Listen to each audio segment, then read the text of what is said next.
Hi viewers, welcome to our channel. ప్రస్తుతం మనతో పాటు సీనియర్ జర్నలిస్ట్ దాము బాలా సార్ ఉన్నారు. వారితో మాట్లాడదాం.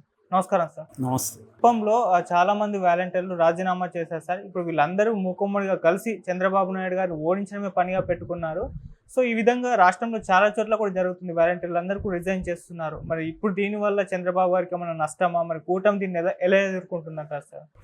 ఈరోజు కుప్పంలో 384 మంది వాలంటీర్లు చంద్రబాబుకు వ్యతిరేకంగా రిజైన్ చేసి మేము జగన్ని మళ్ళీ అధికారంలోకి తీసుకొచ్చుకుంటాము అని ప్రకటించారు.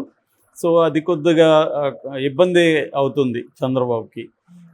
అట్లాగే ఇంకొక వార్త కూడా ఏంటంటే, కాకినాడలో ఒక కన్వెన్షన్ సెంటర్లో ద్వారంపూడి చంద్రశేఖర్ రెడ్డి ఆధ్వర్యంలో వందలాది మంది వాలంటీర్ల సమావేశం జరుగుతున్నది ఈరోజు అని చెప్తున్నారు.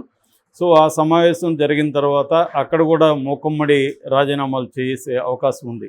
యాక్చువల్గా ఇది ఆంధ్రజ్యోతి లాంగ్ బ్యాకే ఈ పరిణామాన్ని, జరగబోయే పరిణామాన్ని ముందే ఆంధ్రజ్యోతి రాసింది. ఈవెన్ రాధాకృష్ణ కూడా చెప్పారు. అదేంటంటే జగన్ ముందుగానే ఒక ప్లాన్ చేసుకున్నాడు. దానికి కారణం ఏంటంటే, వీళ్ళు సిటిజన్స్ ఫర్ డెమోక్రసీ అని ఒక ఫోరం ఏర్పాటు చేశారు. అందులో ఉన్న వాళ్ళందరూ కూడా చంద్రబాబు మద్దతుదారులే, దాంట్లో ఏమీ డౌట్ లేదు. వాళ్ళు మేము కాదంటారు, కానీ అది అందరికి తెలిసిన వ్యవహారమే. ఎందుకంటే ఆయన అందులో ఒక జడ్జి ఉన్నారు, రిటైర్డ్ జడ్జి, ఐఏఎస్ ఆఫీసర్ ఉన్నారు, ఎల్వి సుబ్రహ్మణ్యం. ఆయన ఓపెన్గా జగన్కి యాంటీగా వీడియోల్లో మాట్లాడుతున్నాడు. జగన్ తీసేశాడు కాబట్టి ఆయన కోపం ఉంది. అట్లాగే నిమ్మగడ్డ రమేష్ కుమారు, ఆయన అందరికీ తెలుసు జగన్కి ఎంత వ్యతిరేకి, చంద్రబాబుకి ఎంత ప్రోనో అందరికీ తెలుసు. సో ఇలాగా సిటిజన్స్ ఫోరం పెట్టింది వీళ్ళే, నో డౌట్. అది సరే, అదేమి ఎలక్షన్లలో ఏది తప్పు ఏది ఒప్పు అని అనలేము. ప్రతిదీ వ్యూహాలు ఎత్తుగడల కిందకి వెళ్ళిపోతుంది. సో ఏదేమైనా వాళ్ళు ఈ వాలంటరీ వ్యవస్థను వ్యతిరేకిస్తూ వచ్చారు. అన్ని కోర్టులకి, హైకోర్టుకి, ఆంధ్రప్రదేశ్ హైకోర్టుకి వెళ్ళారు, ఢిల్లీ హైకోర్టుకి వెళ్ళారు, సుప్రీంకోర్టుకి వెళ్ళారు. దాని తర్వాత ఎలక్షన్ కమిషన్ కూడా వాళ్ళు ఇచ్చారు. దాంతో ఎలక్షన్ కమిషన్ వాళ్ళని ఎన్నికలకు దూరంగా పెట్టింది.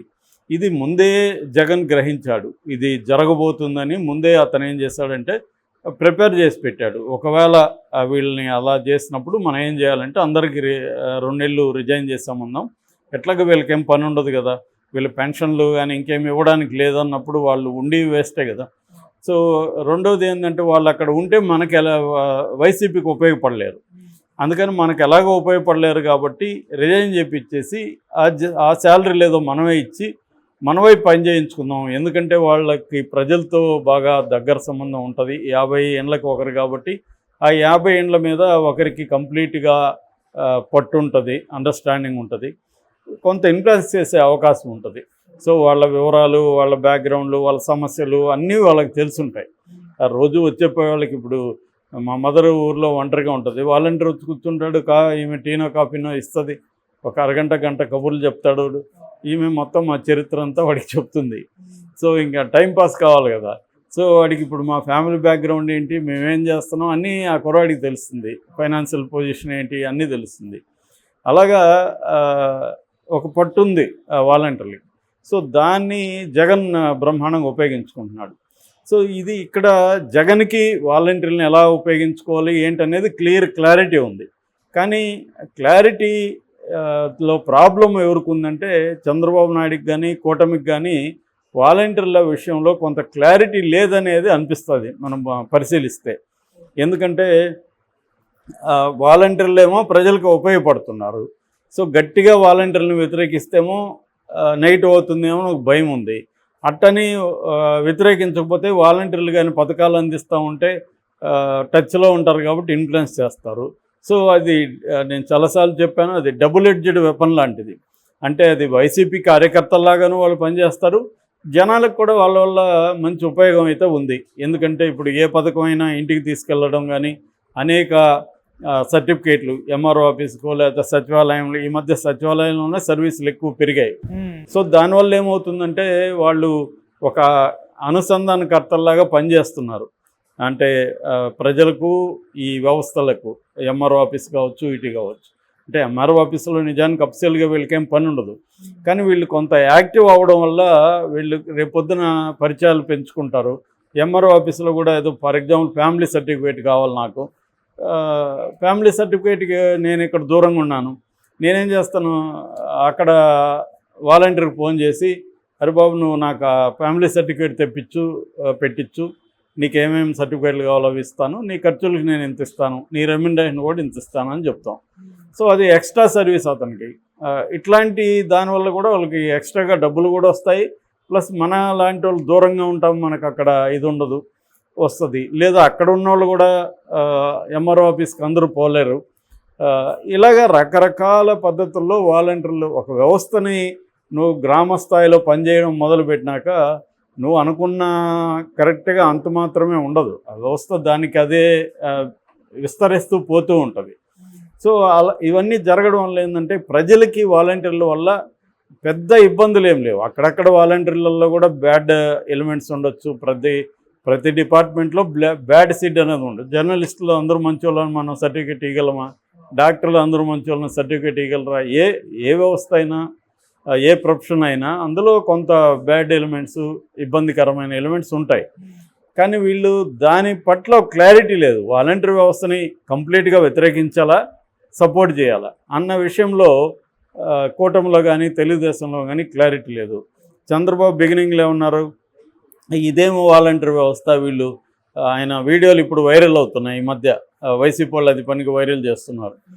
వీళ్ళు మగవాళ్ళు లేని టైంలో పోయి తలుపులు తడతారు, ఇవన్నీ ఆయన కొద్దిగా హేళనగా మాట్లాడిన ఇది అప్పట్లో ఇదైంది. సో దానివల్ల ప్రజలకు కూడా ఇప్పుడు తలుపులు తట్టినంత మాత్రాన ఈ స్త్రీలు వాళ్ళకి లొంగిపోతారా ఏంటి?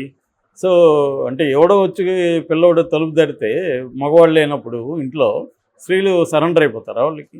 అంటే ఇదేంటంటే ఆయన ఆలోచించకుండా ఆ వ్యవస్థ పట్ల వ్యతిరేకత ఉండడంలో న్యాయం ఉంది. ఎందుకంటే అది జగన్కి కార్యకర్తలాగా పనిచేస్తున్నారు. కానీ దాన్ని ఎట్లా ఎదుర్కోవాలనేది ఒక స్ట్రాటజీ, ఒక వ్యూహము, దానికి ఒక ప్రణాళిక ఇవి లేకుండా పోయింది చంద్రబాబు. కానీ అంటే ఏం మాట్లాడాలి, ఎలా మాట్లాడాలి, దాన్ని మన రిపర్కషన్స్ ఏంటి. దాని తర్వాత మళ్ళీ వాళ్ళు సైలెంట్ అయిపోయారు. ఈ లోపల మన ఇతను వచ్చి ఇంకా ధ్వంసం చేశాడు మొత్తం.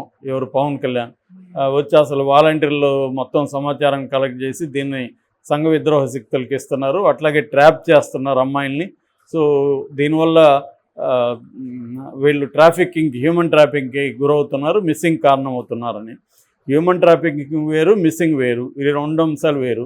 పవన్ కళ్యాణ్ ఏంటంటే చాలా విషయాలకు అతనికి తెలియదు ఒకటి, రెండోది తెలిసినా కూడా కావాలని చెప్పడం. సో రెండోది ఆ డేటా నాకు కేంద్ర నిఘా సంస్థలు ఇచ్చాయన్నారు, అదొక విచిత్రమైన విషయం. ఇలాగా అంటే మనం చెప్పేది కన్విన్సింగ్గా అనిపించాలి, ఎవరికైనా వ్యతిరేకించేవాడికి కూడా కన్విన్సింగ్గా అనిపించాలి. ఇదేంటంటే అదేమీ లేదు. సో దీంతో ఇంకా వాలంటీర్లలో తీవ్ర వ్యతిరేకత వచ్చింది. సో ఇప్పుడు జగన్కి అందరూ జగన్ కార్యకర్తలే అని కూడా చెప్పలేము. ఫర్ ఎగ్జాంపుల్ ఈరోజు విజయవాడలో కొంతమంది వాలంటీర్లు సమావేశమై తెలుగుదేశానికి మా సపోర్ట్ అని చెప్తున్నారు.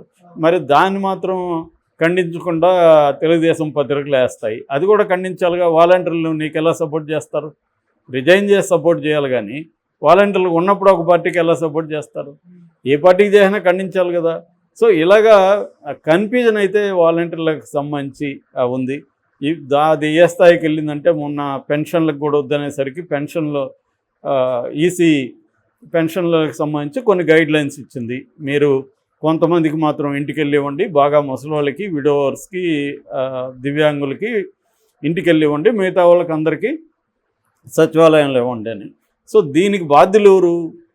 ఈసీ కదా బాధ్యులు. ఈసీని ఏమి వీళ్ళు అనకుండా వైసీపీని తిట్టడం, వాలంటీర్లను తిట్టడం ఇవే చేస్తున్నారు.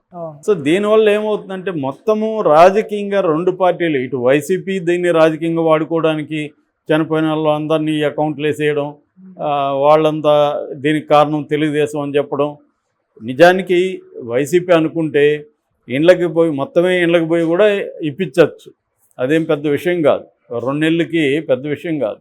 కానీ వాళ్ళు చేయదలుచుకోలేదు, ఎందుకంటే చంద్రబాబుకి వ్యతిరేకత వస్తుంది. ఎండల్లో వాళ్ళందరూ ముసలివాళ్ళు బాధలు పడితే చంద్రబాబుకి వ్యతిరేకత వస్తుంది, ఇది మంచిదే మనకి అనేది వైసీపీ కూడా అనుకుంది. ఇలాగ రెండు పార్టీలు ఈ ఇష్యూని రాజకీయంగా వాడుకుందామని ట్రై చేస్తున్నారు. కానీ ఓవరాల్గా ఇది కూటమికే దెబ్బ తగిలే అవకాశం ఉంది. ఎందుకంటే ఆల్రెడీ వైసీపీ ప్రీ ప్లాన్లో ఉంది.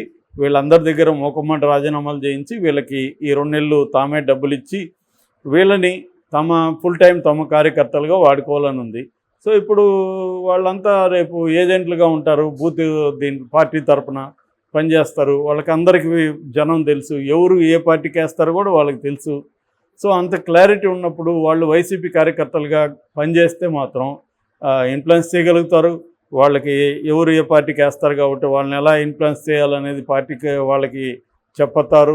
వీళ్ళకి ప్రాబ్లం ఉంది, దీన్ని కానీ మనం అడ్రస్ చేస్తే వీళ్ళు మనకు ఈ 10 ఓట్లు మనకు పడతాయి, ఈ 50 ఓట్లు మనకు పడతాయి, ఇవన్నీ చెప్పిస్తారు కదా. సో దీన్ని ఎలా ఎదుర్కొంటుంది అనేది తెలియదు. అంటే చంద్రబాబుని తక్కువ అంచనా వేయలేం, ఆయనకి ఈ సమస్యను ఎలా ఎదుర్కోవాలనే దానికి ఆయన కూడా ఆలోచిస్తుంటారు. కానీ ఎంత ఆలోచించినా ఒక ఇబ్బందే. కుప్పంలో ఇప్పుడు కొత్తగా ఈరోజు 384 చేశారంటే కుప్పంలో కూడా ఆయనకి ఛాలెంజ్ అయితే ఉంటుంది. Okay sir, thank you so much.